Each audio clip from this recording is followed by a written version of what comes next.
It's more than a movie. It's now a ride. This is our turf. Fast and Furious Supercharged. Move! You want to talk about theme parks?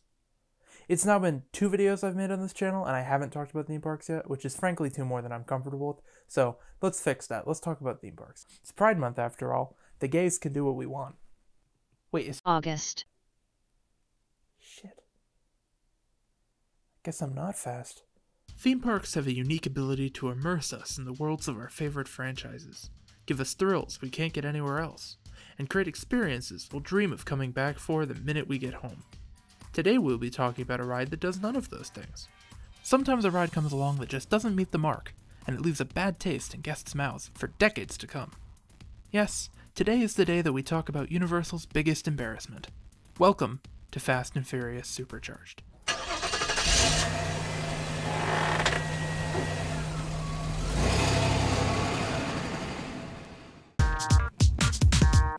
The Fast and Furious franchise has a, shall we say, complicated continuity. Trying to explain all of it in the preamble of a video about a theme park attraction would be a bit much. However, I think it's important that we all have a basic understanding of the franchise before we dive into the ride. So, I'm going to do my best as a seasoned fan of the Furious to distill everything you need to know into about a paragraph of information. Here we go. The Fast and the Furious is a series of films centered around vehicular action and found family. The original film released in 2001 and followed Brian O'Connor, an undercover cop attempting to infiltrate a racing crew suspected of a robbery spree, led by Dominic Toretto. The first 3 films in the series focus heavily on street racing and car culture, with only Brian returning in the second film and no original cast members appearing in the third. In 2006, the franchise is soft rebooted with the 4th entry, shifting into the heist genre and more heavily prioritizing action. The series has evolved since into the spy genre, and through the years the main cast has grown as new characters are introduced, characters from earlier entries are brought back, and old villains are often redeemed. At the time of the ride's development, the primary cast, the family, if you will, included Dom and his sister Mia, his wife Letty, comic relief duo Roman and Tej, and DSS agent Luke Hobbs. Hobbs isn't actually in the mainline series anymore on account of Dwayne Johnson hating Vin Diesel's guts. He actually spun off with Jason Statham to do Hobbs and Shaw, and I am getting too far into this. It's complicated, as I said.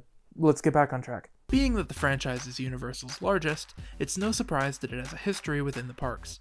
In 2006, a tram tour attraction debuted, the Tokyo Drift Stunt Show, featuring cars and explosions and loud music, which meant it was pretty spot on in terms of adherence to the source material. But what we're after starts in 2010. That year, another new tram tour stop was opened, Kong 360. This show featured a massive wraparound screen and a motion platform that could move the tram along with it, allowing for simulator-style attractions within the tour. Kong proved popular, and Universal announced in April of 2014 that they would be applying the same formula to the Fast and Furious franchise. The new tour finale, Fast and Furious Supercharged, held its grand opening on June 25th, 2015.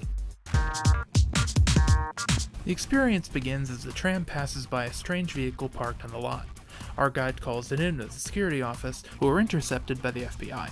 Agent Novak here informs us that this car belongs to notorious criminal Dominic Toretto, and that a team is coming to apprehend the driver. Suddenly, the frequency is hijacked by Luke Hobbs, who tells us that someone aboard our tram is a high-value government witness, and that a terrorist named Owen Shaw is hunting us down.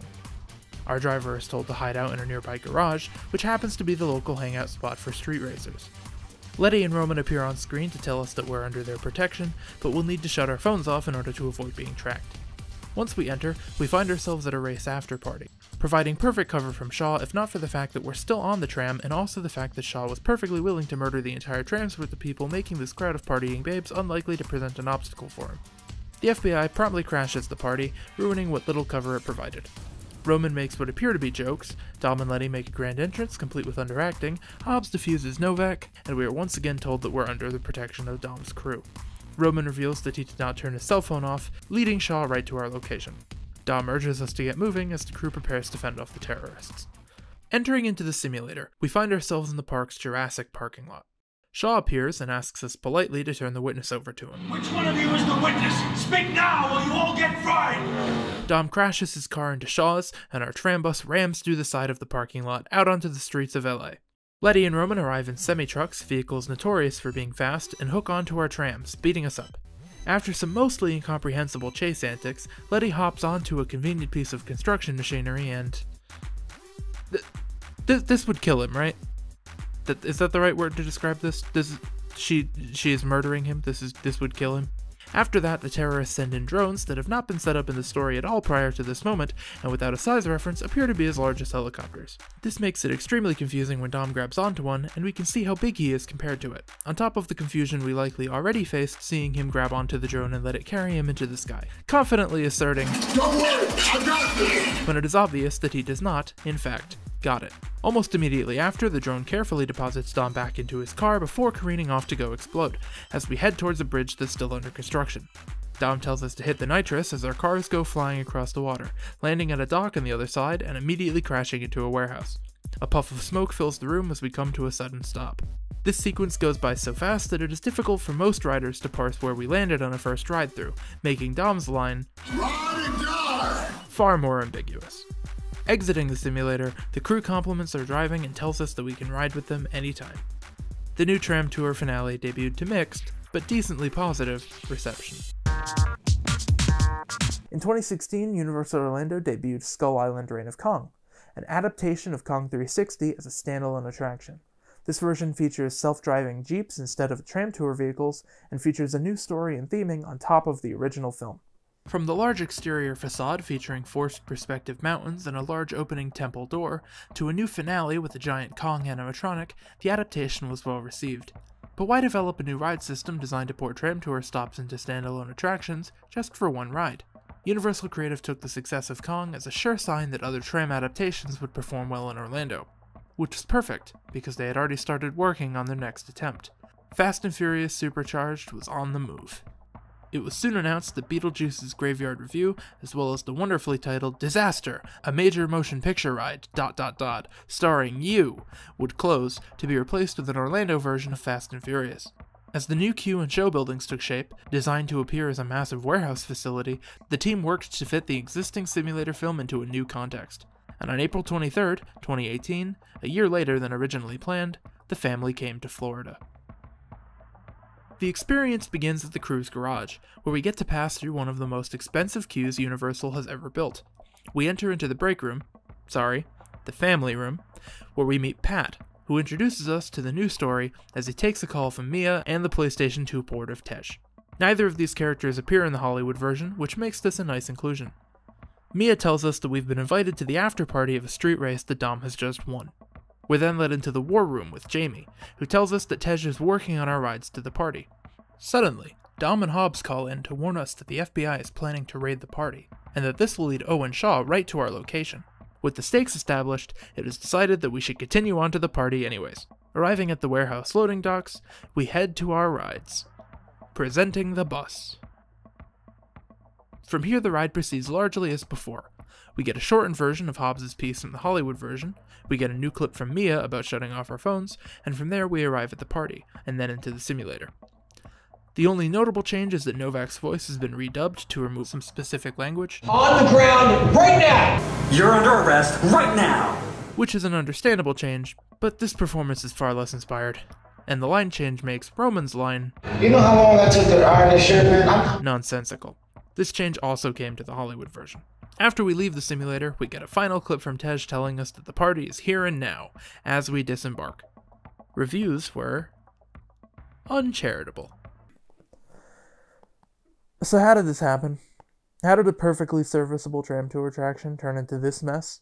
And how did Kong manage to avoid any of this? Let's discuss. One of the most pronounced differences between the two tram stops is that Kong 360 doesn't have an in-universe story to tell. Entering into the theater, all the guide needs to tell the rider is that we're on Skull Island, where King Kong lives, as well as some other exotic creatures. Even with no further context, the action that follows makes sense. This made it easier to adapt into a standalone ride because the new ride's story could take any form it wanted to. Supercharged has a much more elaborate story, and by the time we enter the simulator, we need to understand why Shaw is chasing us and why Dom's crew is protecting us. Even this might have been workable, but the party scene requires even more setup, including the FBI and the cell phone tracing. This makes altering the story more difficult, and is compounded by the fact that the simulator scene ends too abruptly to allow for a proper final show scene afterwards. Further, Kong's ride film doesn't feature any human characters, meaning that the new show scenes could be casted and filmed much more affordably than it would have cost to create new material featuring the Fast and Furious cast. This leads to our second distinction, which is that Orlando's Kong features far more additional content. The ride's facade serves double duty by also serving as the first scene of the ride, and from there we get the animatronic bats, 2 Musion scenes featuring Kate, and the final animatronic Kong encounter before we unload. This makes the experience feel far more complete, and it rounds it out into an understandable story. Supercharged did choose to add additional material, but this content is in the form of the 2 pre-shows, both of which rely more heavily on their live actors than on the movie cast, and both of which struggle to integrate the cast in general. Mio is only filmed from one unrealistic angle in a car, which makes her appearance feel awkward. Tej is filmed in the war room when we're on the ride, but since the pre-show takes place in the war room, he needs to be elsewhere, resulting in the CG mess that we see in the pre-show. Dom and Hobbs aren't filmed at all, only appearing as voice calls. This disjointedness ripples to the entire ride, making it obvious even to a rider who hasn't been on the Hollywood version which pieces of the experience are ports. Why isn't Mia at the party or in the simulator? Why does Hobbs only tell us about the witness after we're on the bus when we hear from him earlier? The ride fails to feel cohesive. Another issue. The ride vehicles developed for Kong are an excellent fit to a jungle excursion. We've all seen Jeeps like this. Their speed and styling and the character of their suspension are expected components of that experience. Fast and Furious as a franchise just doesn't have a good reason for these buses to exist. The simulator needs us to be in a high-capacity, slow-moving vehicle, both from a technical perspective and because we need to be hooked up to the nitro trucks in the story. But the ride needs to do significant legwork to try and explain why we're on a bus in the first place, where Kong gets that for free. And the explanation they go with, their party bus is taking us to a victory celebration, fails in context because the queue is already themed to Dom's garage. What other garage are we taking these buses to? Once you get into the simulator scenes, things fare even worse for Supercharged, and this part has nothing to do with the Orlando port. Kong 360 has a slow, deliberate, weighty motion profile. We're in the jungle, so we're not moving fast. We encounter rough terrain, so the ride gets bumpy. Kong knocks a dinosaur into us, so we have a big sweeping hit. We're swinging on vines or a spiderweb or whatever it was supposed to be. We rock back and forth. Not only are these actions bigger, they're also far more directional.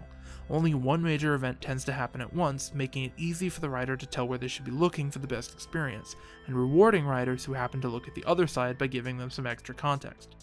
Supercharged is a fast-paced ride through a major city, with 4 different main characters each doing their own thing on top of all the bad guys they need to fight. Because we're on a bus, our point of view is higher up than most of the cars involved in the chase, making it harder to see what's happening on the other side of the screen. This means that they opt instead to make a bunch of small things happen across both sides at all times, which makes a single story focus harder to deliver and makes the motion profile far harder to define.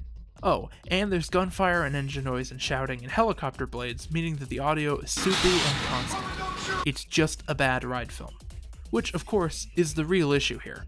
Fast and Furious as a franchise is just difficult to make into a ride.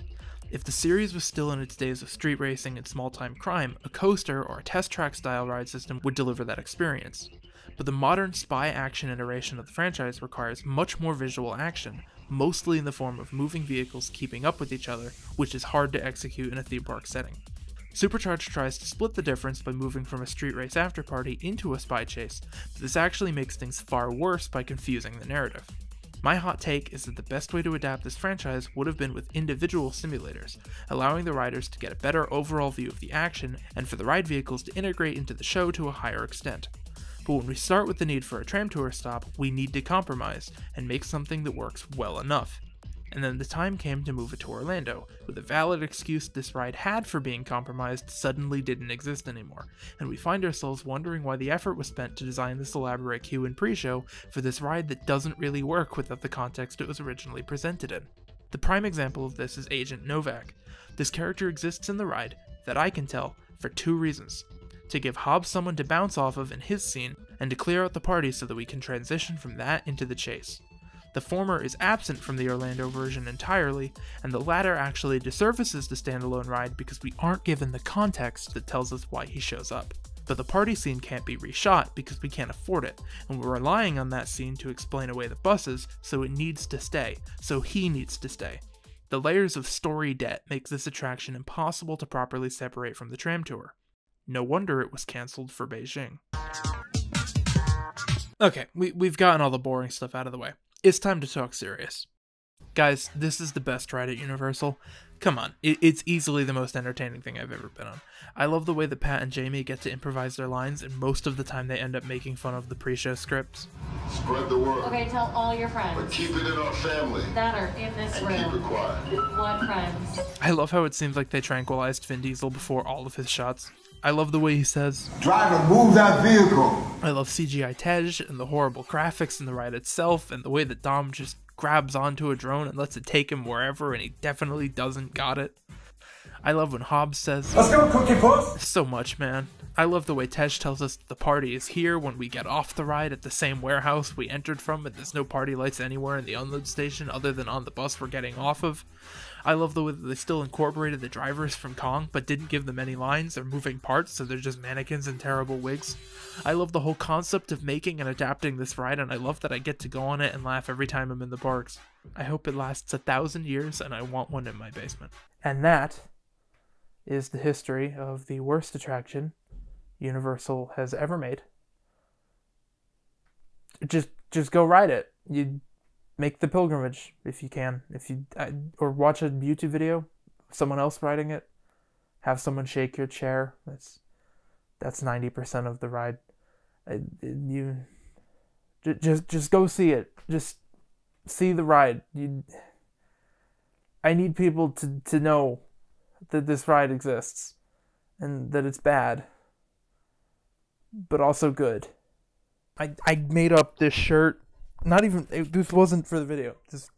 I just wanted this shirt to exist. I made this like a year before I started doing YouTube videos in general.